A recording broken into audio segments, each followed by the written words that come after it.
This is a brand new organization started 12-12-12, and we are proud to say that we are nonpartisan, we service our community, and we have no boundaries. If there is a topic that needs to be discussed that will help engage the citizens in our community and help them learn about it, we will take it on. We invite all of you to join us. The other thing I have to apologize to you for, I thought, was because of the lack of delivery of our normal email broadcast. I mean, we have not been able to send one out since last Friday, and I had to turn to my friends like Ron L. Nolan and various members of the community that have organizations to please try to get the word out for us. And this morning I opened up, the only place I could get it out was Facebook. This morning I opened up Facebook and I saw something and I didn't feel too badly. The National Shrine of St. Jude was on Facebook apologizing for computer technical difficulties. And I'm telling you folks, if St. Jude of the Impossible can't get it done, I don't know what I was expecting. But anyhow, today we have someone in our executive spotlight. Our sheriff would like to tell you all the reasons why he would like for you to vote for the renewal of the public safety tax. So would you please give a warm welcome to Sheriff Sid Dotro. Thank you, Gene, and thank you. And I appreciate the opportunity to be here this morning and speak with you just about a few moments for about something that is very, very important to the Sheriff's Office and overall operation of our department. As you already know, we have a bond renewal on the ballot this Saturday, the 19th. It's a parish-wide bond renewal, and let me say first and foremost, this is not a new tax. It is not an increase in tax. It is a tax that was first passed back in 1993. It's a 10-year renewable. It was renewed in 2003, and now it's up for renewal again. To give you a little bit of insight about how we're funded and why this is so important to us, the Sheriff's Office does not receive any money from sales tax. We do not derive any funding from sales tax. All of our funding, the majority of it, comes from property tax. We are funded primarily by 3 property bonds. One is a permanent bond. The other 2 are renewable every 10 years. We renewed one back in 2010, and we have to renew this one. This particular bond is a 6.9 mil bond. It equates to about 30% of our operating budget. We have, right now as we speak, right at 900 employees, and we have about a $75 million a year budget. And as sheriff, as you all know, I wear 3 hats. We have the civil office, the criminal office, and then we have corrections, all 3 of which are very integral to the overall operation of the sheriff's office, but that is where all that money goes to. For us to lose 30% of our operating budget, it would devastate us. We'd have to look at cutting back personnel, which equates to cutting back services. And we feel like we've made some tremendous strides in fighting crime in this parish over the last several years, and we certainly would not want to take a large step backwards. When we passed the tax in 2010, when we renewed that, we passed it with 82% of the vote. What concerns me this Saturday is that we know it's going to be extremely low turnout. LSU plays out of town, Southern plays out of town. We have a parish-wide bond issue on the table.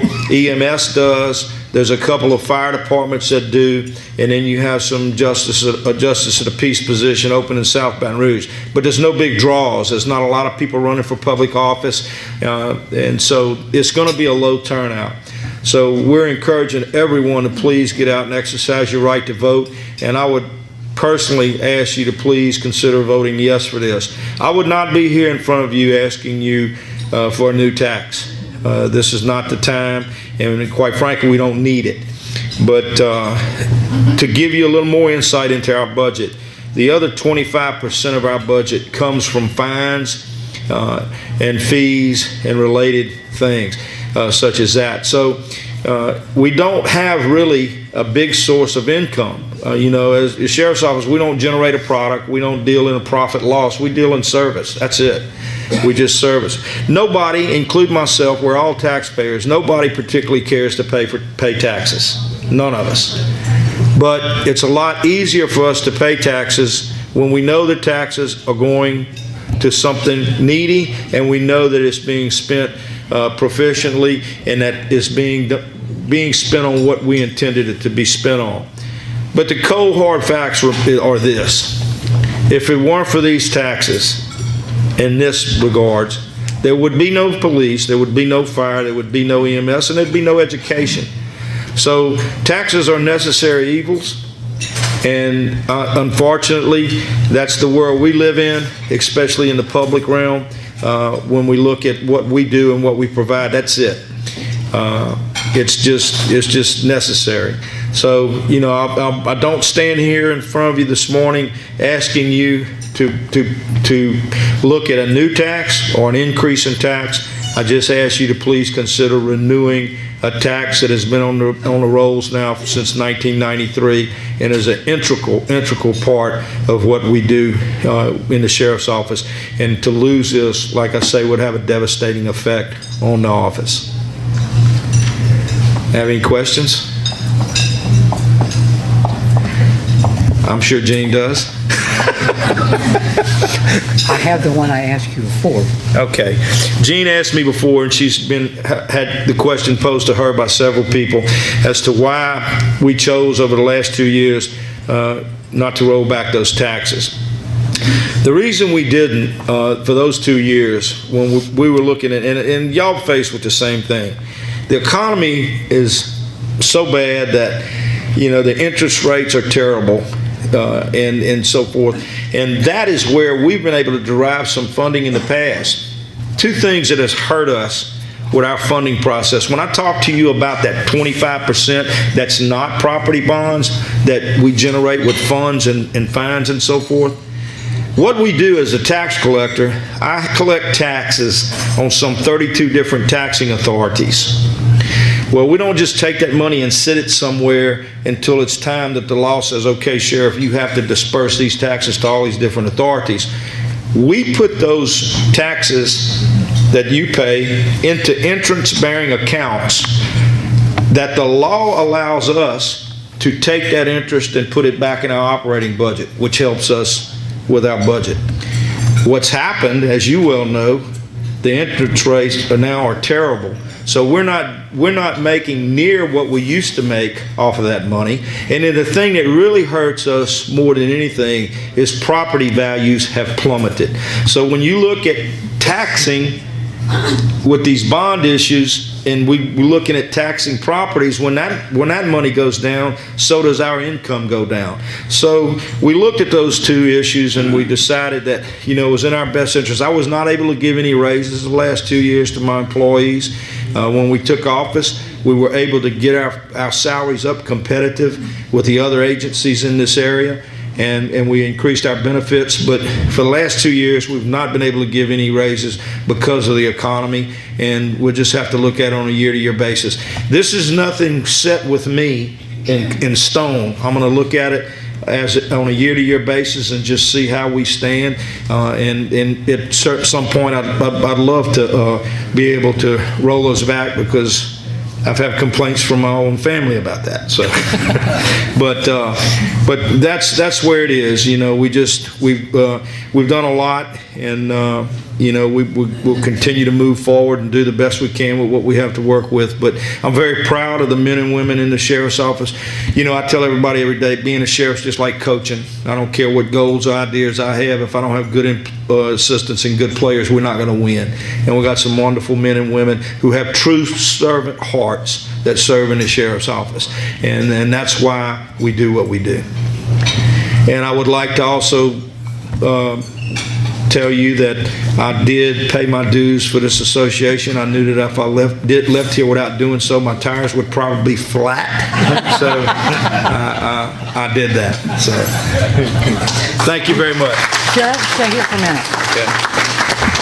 Now, all of you know that we are a very fair and balanced group. So let me tell you that Mrs. Elizabeth Dent Summerall, for those of you who just got married within the last month, I contacted her, and TaxBusters is not going to oppose this public safety tax. And with that having been said as to why there's not another opinion here, I will also say at this point that Leaders with Vision encourage and supports the fine service and ask you to vote for the public safety tax on Saturday. Thank you. Thank you, Sheriff. Thank you very much. Yes, you did. Thank you. Thank you very much. And we just got notified yesterday that the Chamber of Commerce was behind us on this. And really, I've been going around speaking for the last 3 or 4 weeks, and we really have not had anything but support. So I appreciate that. I really do. I know times are not good, and when we talk about taxes, we all cringe. But I think y'all realize, like we do, that it's just something we have to have. Keep up the good work, Sid. Thank you. Thank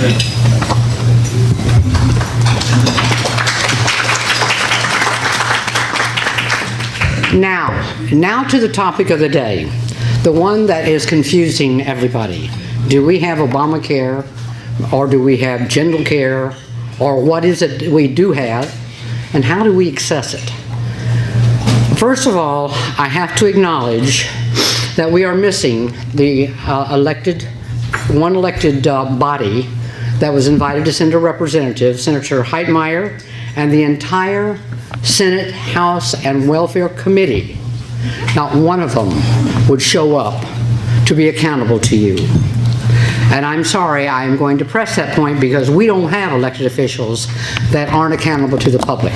And I hope, if you agree, clap.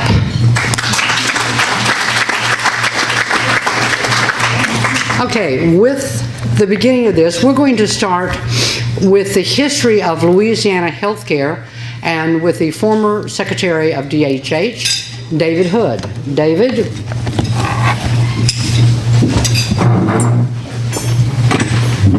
So silly. I'll get my place in a minute. 6 minutes. Thank you, Gene.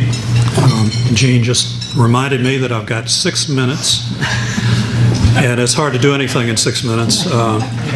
But you can do it, David. Yeah, I worked with Bobby Jindal very closely for 2 years back in 1996 and 97, and he tried to teach me to talk real fast. And it was against my nature, but I tried to do it. And, it gave me a headache, basically, is what happened. So I'll just try to get through what I have to say as quickly as I can.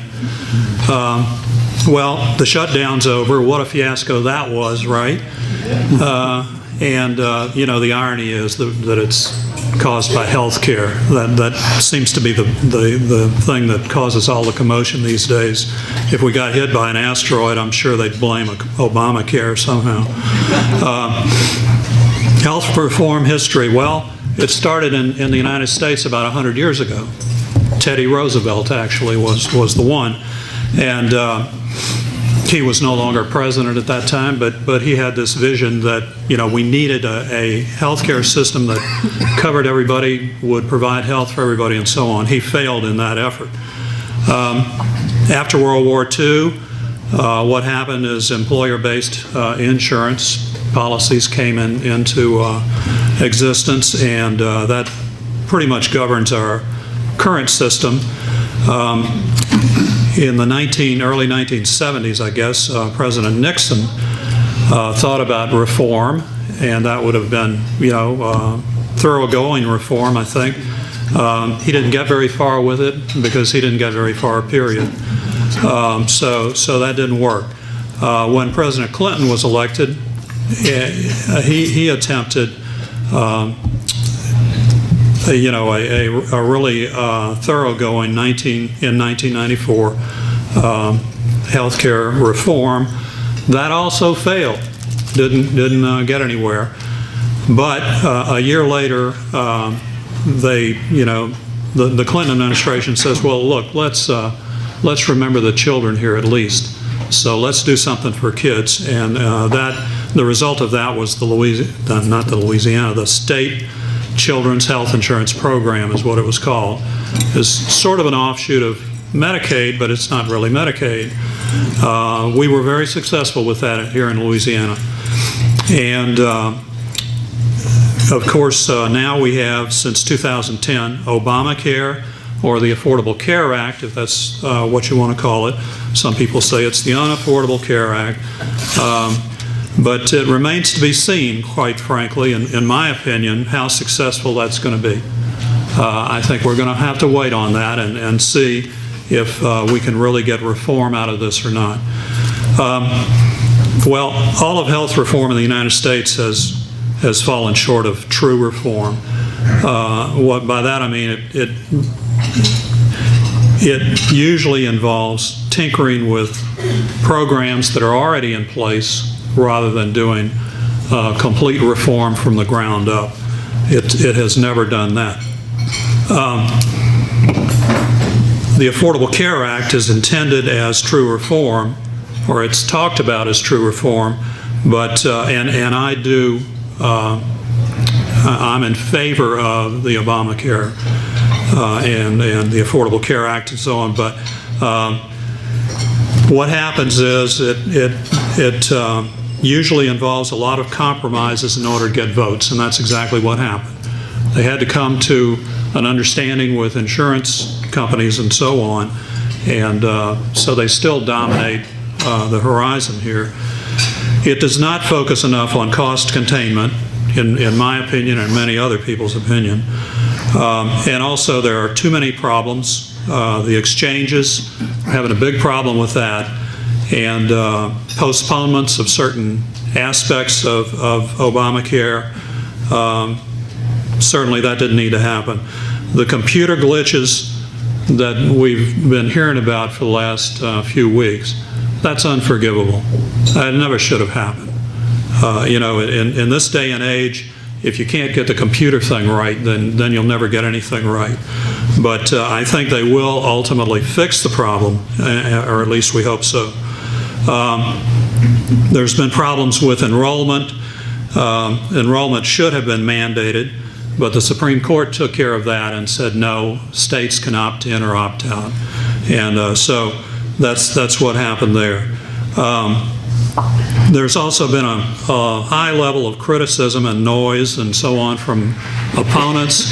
If you watch Fox News like I do, because my wife is a Republican, and she ties me up every night, and I have to sit there and watch it. But anyway, you know what I'm talking about. And states can opt out of the Medicaid expansion and the exchanges, and our governor has decided to do just that. And I don't know why. We've already done a Medicaid expansion. We did the Louisiana Children's Health Insurance Program. It was one of the best in the country. At one time we were ranked 7th, I think, in the whole country. Now we have 98% of all children in Louisiana with coverage, either Medicaid or private plans.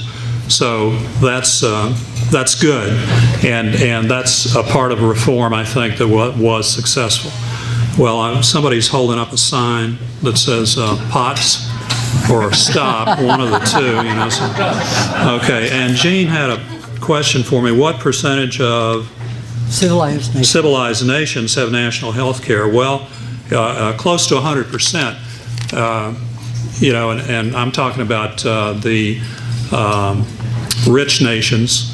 If you look at the 34, the Organization for Economic Development, and there's 34 members. The United States is the most costly. We spend $8,233 per capita in this country on health care. That's 250% higher than the average of all the rest of them. Thank you, David. Okay, so we're very, very profligate with our money, and I'll get into that later.